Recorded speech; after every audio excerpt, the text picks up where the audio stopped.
رب زدني علما رب زدني علما. الرحمن الرحيم.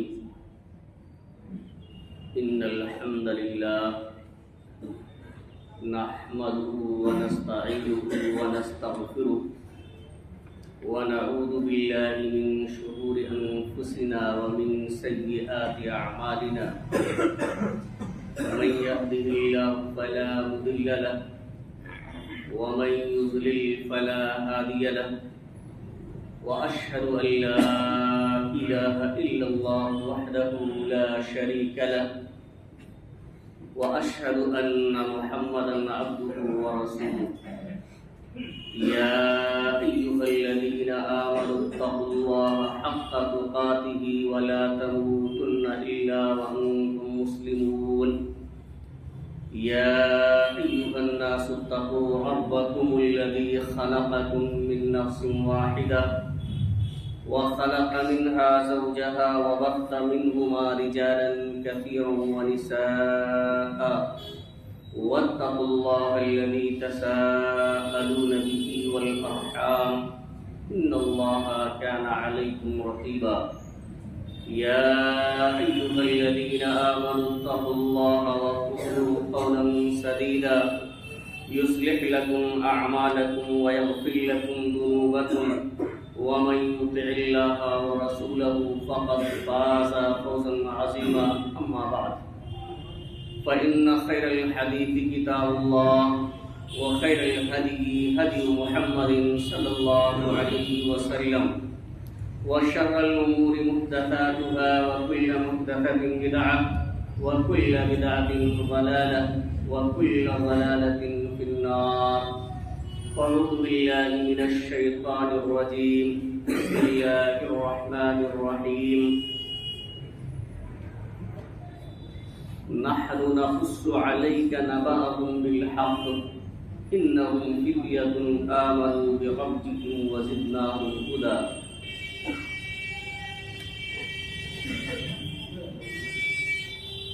معزز سامعین کرام، حاضرین جمعہ، قوم کے نوجوان ساتھیوں، عزیز طلبہ اور پردہ نشین میری ماں اور بہنوں،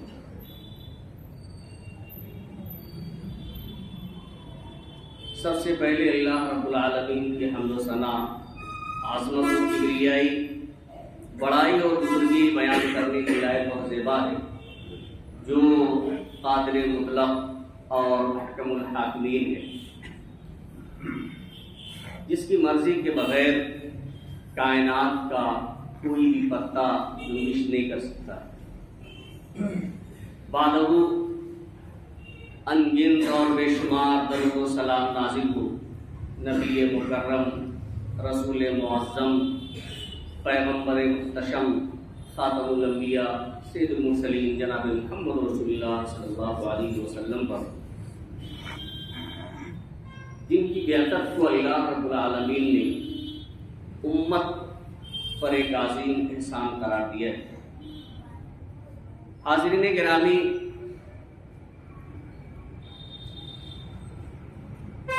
خطبہ مسنونہ کے بعد سورہ کہف کی 13 نمبر آیت کریمہ میں نے آپ حضرات کے سامنے تلاوت کی ہے.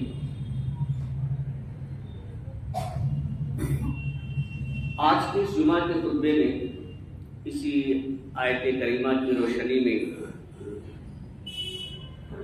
زندگی کے اس دور کے متعلق کچھ باتیں میں آپ حضرات کے سامنے رکھنا چاہتا ہوں، جسے جوانی کا دور کہا جاتا ہے. حاضرین گرامی، زندگی کے مختلف ادوار ہیں. بچپن کے ایام، جوانی کے ایام، بڑھاپے کے ایام. کسی کو اللہ رب العالمین بچپن بھی عطا کرتا ہے، جوانی بھی عطا کرتا ہے اور بڑھاپا بھی عطا کرتا ہے. کسی کو بچپن ہی میں اٹھا لیتا ہے، کوئی جوانی میں اس دار فانی سے رخصت ہو جاتا ہے، اور کوئی بڑھاپے تک پہنچ کر ایک لمبی عمر گزار کر اس دنیا سے رخصت ہوتا ہے۔ جوانی کا جو دور ہے، جوانی کے جو ایام ہیں، ان کو اللہ رب العالمین نے طاقت و قوت کے ایام سے تعبیر کیا ہے۔ بچپن کا جو دور ہوتا ہے اس میں آدمی کمزور ہوتا ہے، جسمانی طور سے بھی کمزور ہوتا ہے، عقلی طور سے بھی کمزور ہوتا ہے، لیکن اور بڑھاپے میں بھی یہی حالت ہو جاتی ہے۔ لیکن جو جوانی کے ایام ہوتے ہیں اس میں انسان کے جسم کے اعضاء بھی قوی ہوتے ہیں، مضبوط ہوتے ہیں، اور عقل و دانائی میں بھی قوت پائی جاتی ہے۔ اللہ رب العالمین نے سورہ روم کے اندر ارشاد فرمایا کہ اللہ الذی خلقکم من ضعف، کہ اللہ وہ ذات ہے جس نے تم کو کمزوری کی حالت میں پیدا کیا ہے۔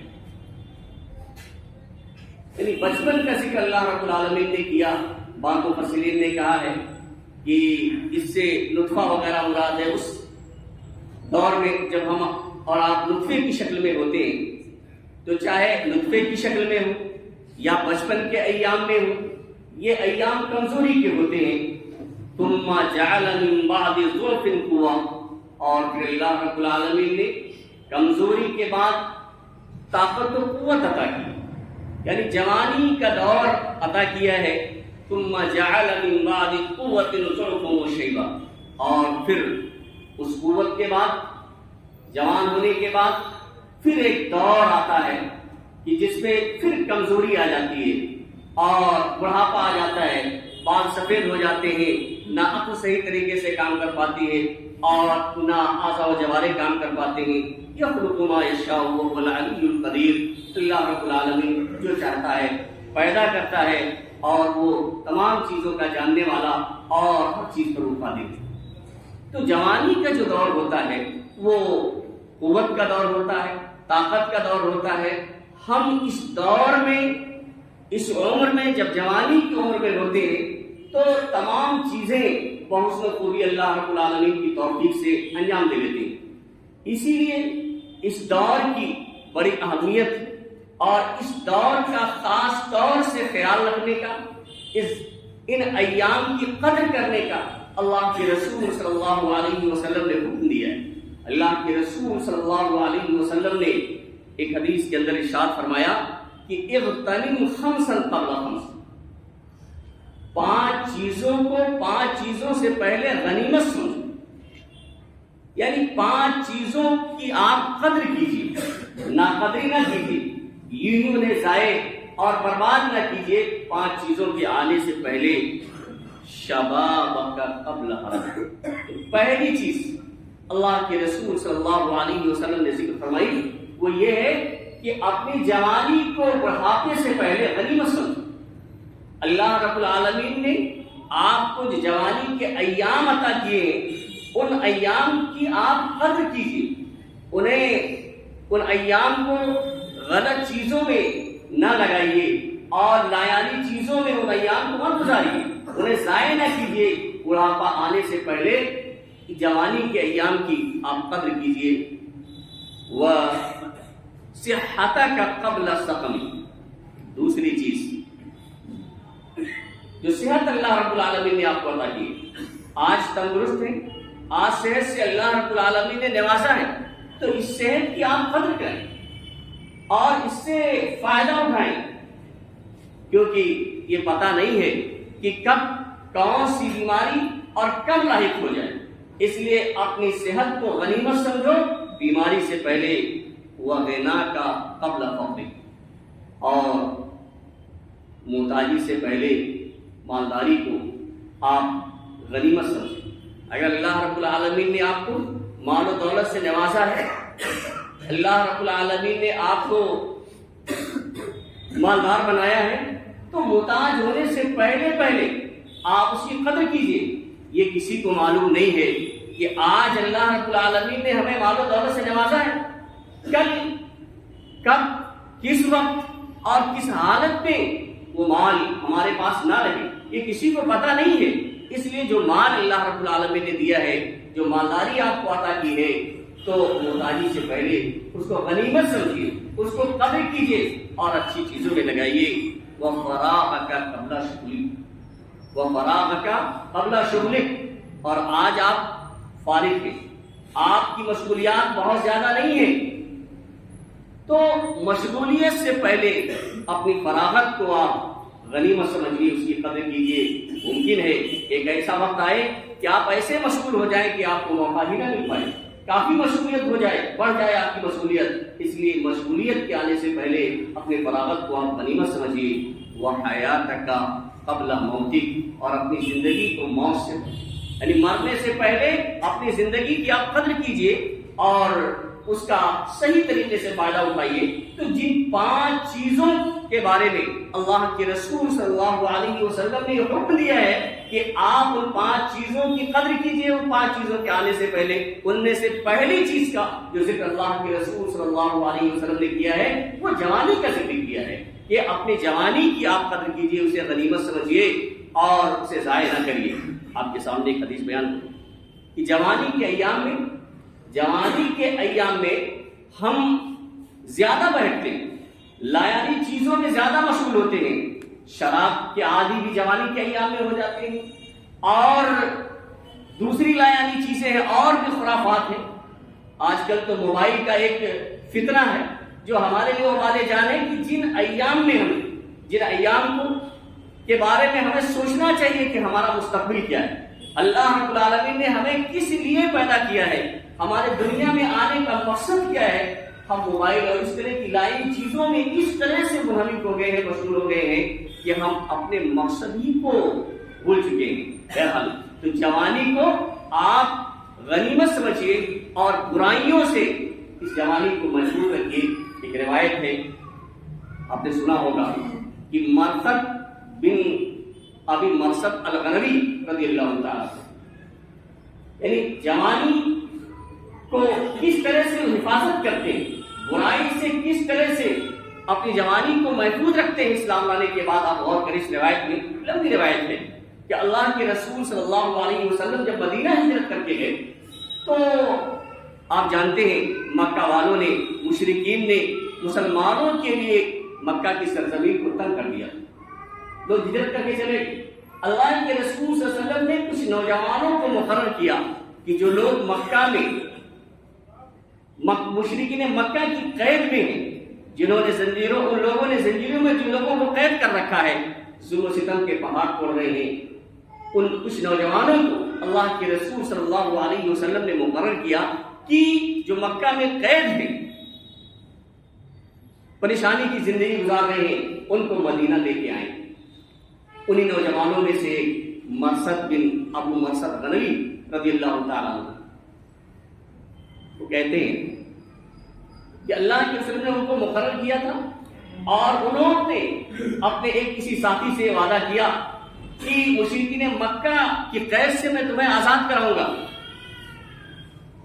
اپنے ساتھی کو آزاد کرانے کے لیے نکلتے ہیں، جب مکہ کے قریب پہنچتے ہیں تو شام ہو جاتی ہے، چاندنی رات ہوتی ہے، مکہ کی دیواروں میں سے ایک دیوار کے قریب وہ چھپ جاتے ہیں، رک جاتے ہیں کہ اور تاریکی ہو جائے۔ بہرحال چاندنی رات ہوتی ہے، رات گزر جاتی ہے کافی، اور وہ جب سوچتے ہیں کہ اب مکہ والے سو گئے ہوں گے تو اندر داخل ہونے کی کوشش کرتے ہیں تو اچانک ایک عورت نظر آتی جسے انا کہا جاتا ہے، انا عین نون الف ب، عورت کا نام تھا انا، وہ زانیہ عورت تھی، اور زمانے جاہلیت میں مرثد بن ابی مرثد کا یارانہ بھی تھا، ان سے دوستی بھی تھی، ان سے تعلق تھا، یہ زمانے جاہلیت میں تعلق تھی، اسلام کی بات نہیں۔ تو وہ عورت پوچھتی ہے، ان کے سائے کو جب دیکھتی ہے اور قریب آتی ہے ان سے تو پوچھتی ہے کہ تم مرثد ہو؟ کہتے ہیں ہاں میں مرثد ہوں۔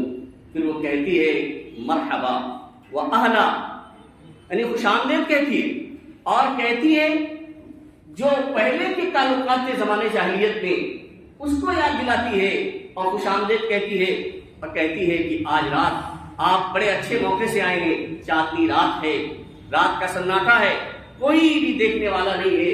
آج رات آپ میرے ساتھ گزارے,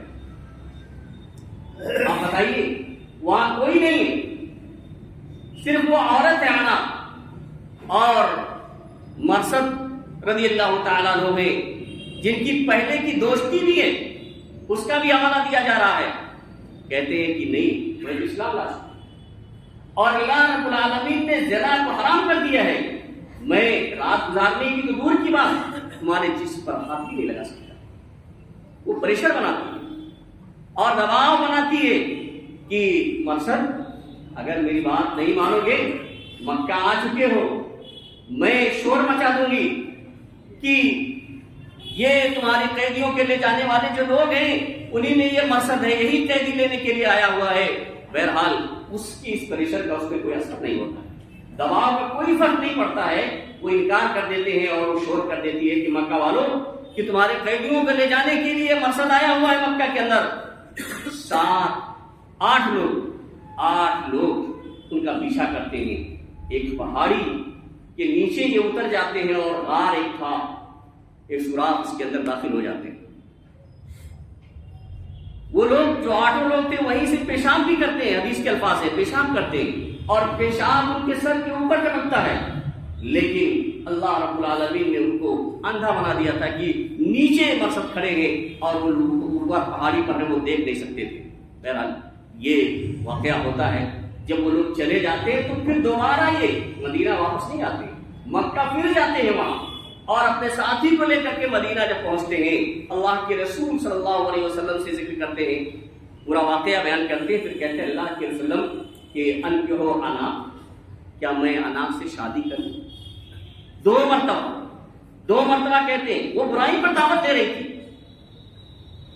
انکار کر دیتے ہیں, لیکن اللہ کے رسول صلی اللہ علیہ وسلم سے کہتے ہیں کہ اللہ کے رسول صلی اللہ علیہ وسلم کیا میں انا سے شادی کر لوں؟ 2 مرتبہ کہتے ہیں. آپ صلی اللہ علیہ وسلم نے کوئی جواب نہیں دیا. اس کے بعد یہ آیت نازل ہوتی ہے کہ الزانی لا ينكح الا زانیۃ او مشرکہ والزانیۃ لا ينكحها الا زان او مشرک وحرم ذلك على المؤمنین. اس کے بعد اللہ کے رسول صلی اللہ علیہ وسلم مرثد کو بلواتے ہیں, یہ آیت پڑھ کے سناتے ہیں کہ وہ, اور کہتے ہیں کہ اس سے نکاح نہ کرو, زانی عورت سے نکاح جائز نہیں ہے. یہ تفصیل ہے اس واقعے کی, آپ اس میں غور کریں کہ مرثد بھی جوان ہے اور عورت برائی کی طرف دعوت دے رہی ہے, کوئی دیکھنے والا نہیں ہے, پرانی دوستی کا حوالہ بھی دے رہی ہے, اور ایک طرف سے دباؤ بھی بنا رہی ہے کہ میں مکہ والوں کو خبر کر دوں گی کہ آپ قیدیوں کو لینے کے لیے آئے ہیں.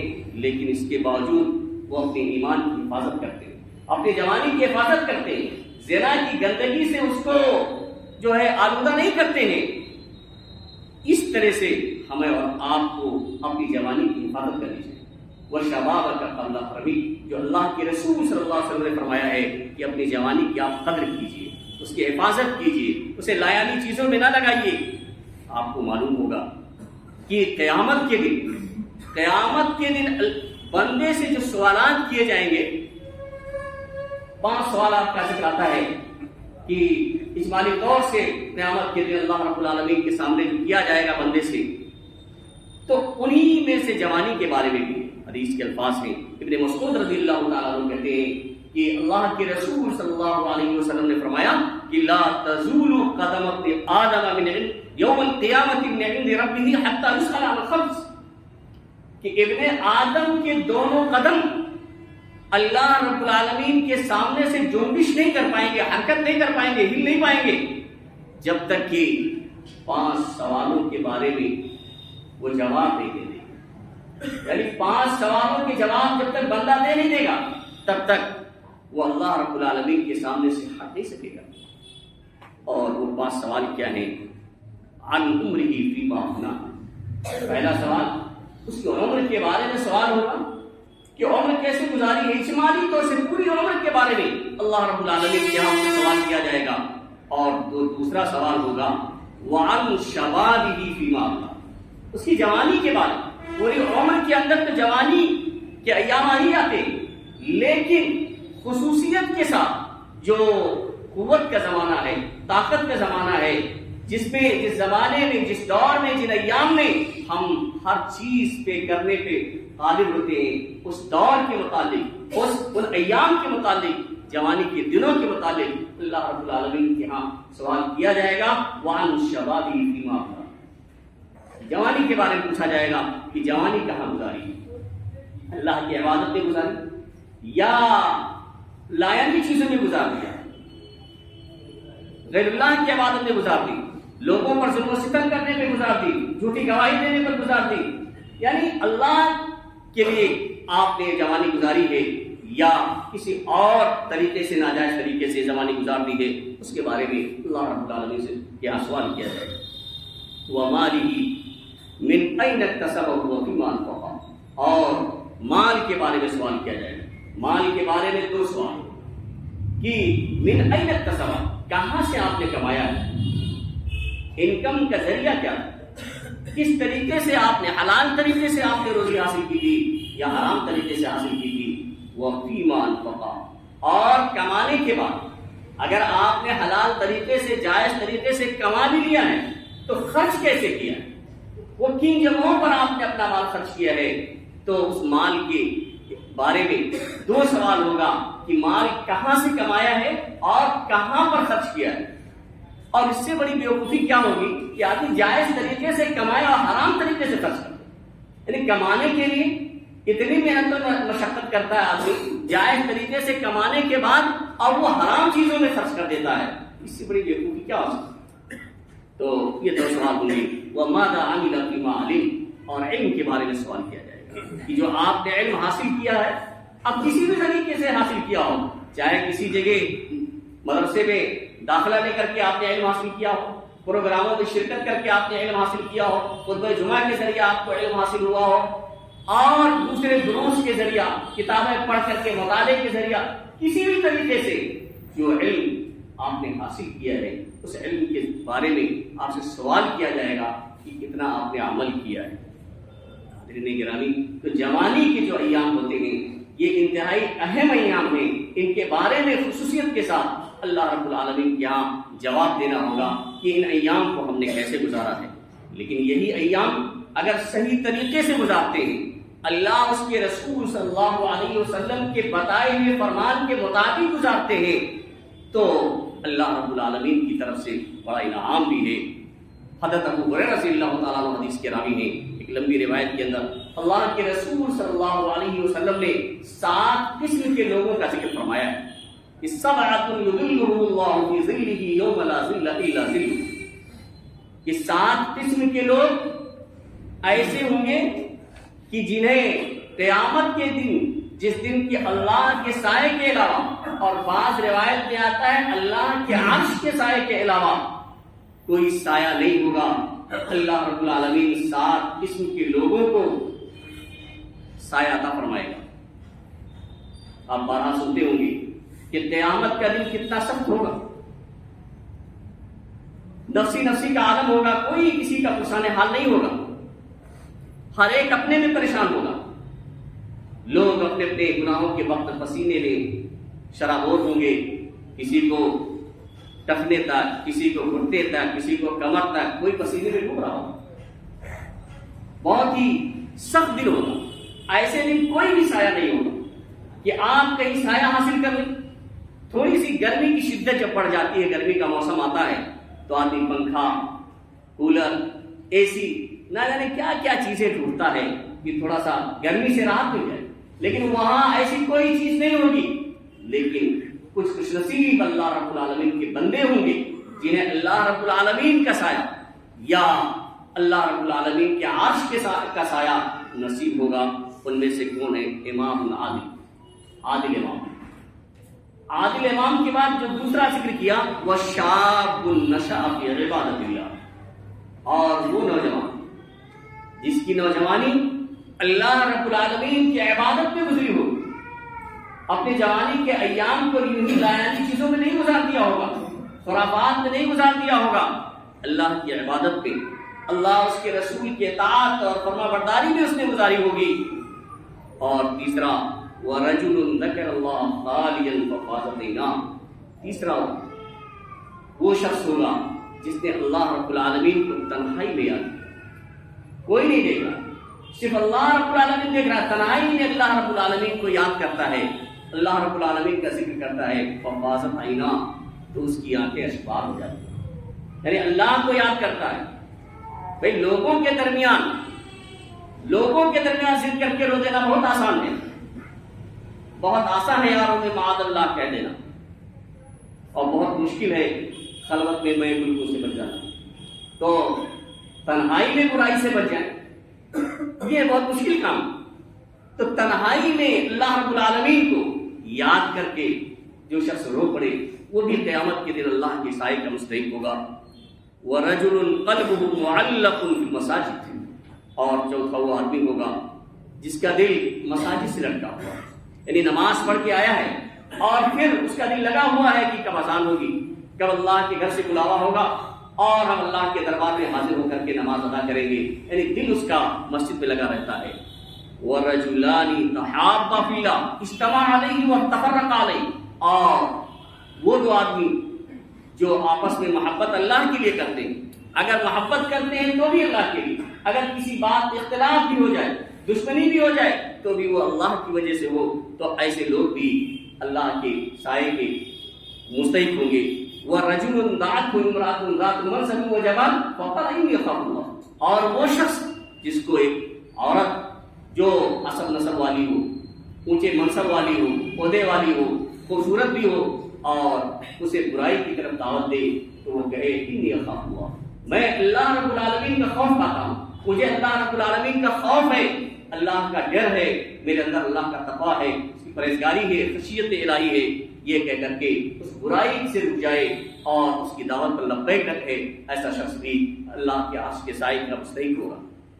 اور ساتواں وَرَجُلٌ تَصَدَّقَ بِصَدَقَةٍ فَأَخْفَاهَا حَتَّى لَا تَعْلَمَ شِمَالُهُ مَا تُنْفِقُ يَمِينُهُ، ساتواں وہ شخص ہوگا، وہ آدمی ہوگا جس نے صدقہ کیا اور دائیں اتنا خاموشی کے ساتھ کیا کہ دائیں ہاتھ سے خرچ کیا، بائیں ہاتھ کو پتہ ہی نہیں۔ دیکھیے صدقہ اگر ضرورت ہے تو دکھا کے بھی دیا جا سکتا ہے، ظاہر کر کے بھی دیا جا سکتا ہے اور اس کا بھی ثواب ہے، ضرورت ہے تو، لیکن چھپا کر دینے میں صدقے کی بڑی فضیلت اللہ کے رسول صلی اللہ علیہ وسلم نے بیان فرمائی کہ اگر اتنا خاموشی کے ساتھ دیتا ہے کہ دائیں ہاتھ سے خرچ کرتا ہے، بائیں کو پتہ نہیں چلتا ہے، یعنی کہ بغیر دکھاوا نہیں پایا جاتا ہے، خاموشی سے ضرورت مند کو دے دیا، اس پر صدقہ کر دیا، تو وہ بھی عرش کے سائے کا مستحق ہوگا قیامت کے دن، جس دن کی کوئی سایہ نہیں ہوگا۔